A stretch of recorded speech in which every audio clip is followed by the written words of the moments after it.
ಸ್ಥಾನಕ್ಕೆ ಸೇನಾ ನೇತಾರನಾಗಿ ನಿನ್ನನ್ನು ನೇಮಿಸಿದ್ದೇನೆ ಮಗನೇ ಎಂದು.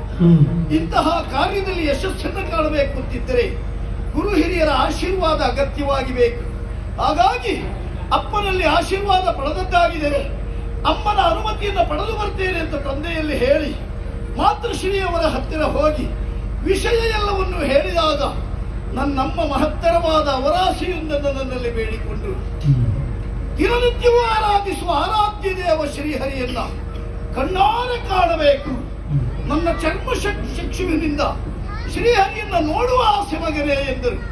ತಂದೆ ತಾಯಂದಿರು ಮಕ್ಕಳನ್ನ ಪಡೆದು ಆ ಮಕ್ಕಳಿಂದ ಇಳೆಯ ವಯಸ್ಸಿನಲ್ಲಿ ತಮ್ಮ ಆಸೆಯನ್ನ ಈಡೇರಿಸಿಕೊಳ್ಳಬೇಕು ಎನ್ನುವ ಉದ್ದೇಶದಿಂದ ತಂದೆಯ ತಾಯಿಯರಿಗೆ ನಾವು ಪ್ರಯತ್ನಿಸಿ ಅವರ ಆಸೆಯನ್ನು ಈಡೇರಿಸಬೇಕು.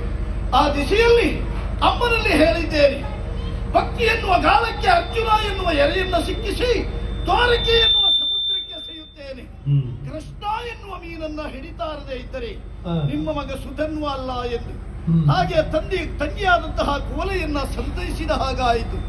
ಆದಷ್ಟು ಬೇಗ ರಣಕ್ಷೇತ್ರಕ್ಕೆ ಹೋಗೋಣ ಎಂದು ಮುಂದಾದರೆ ಸೇನೆಯನ್ನ ಸೇರಿಕೊಳ್ಳುವ ಮೊದಲು ಹೇಳಲೇಬೇಕಾದ ಒಂದು ಜನ ಬಾಕಿ ಉಳಿದು ಹೋಯಿತಲ್ಲ. ನನ್ನ ಮುದ್ದು ಮಡದಿಯಾದಂತಹ ಪ್ರಭಾವತಿಗೆ ವಿಷಯ ತಿಳಿಸಲಿಲ್ಲ. ಹೇಳದೆ ಹೋಗುವುದು ಸರಿಯಲ್ಲ. ನನ್ನ ವರುತ್ತವನ್ನ ಅವಳ ಮಂದಿರದತ್ತ ಹಾರಿಸುತ್ತಾ ಅಲ್ಲಿಯೇ ಒಂದು ವಿಷಯವನ್ನು ಹೇಳಿದರಾಯಿತು.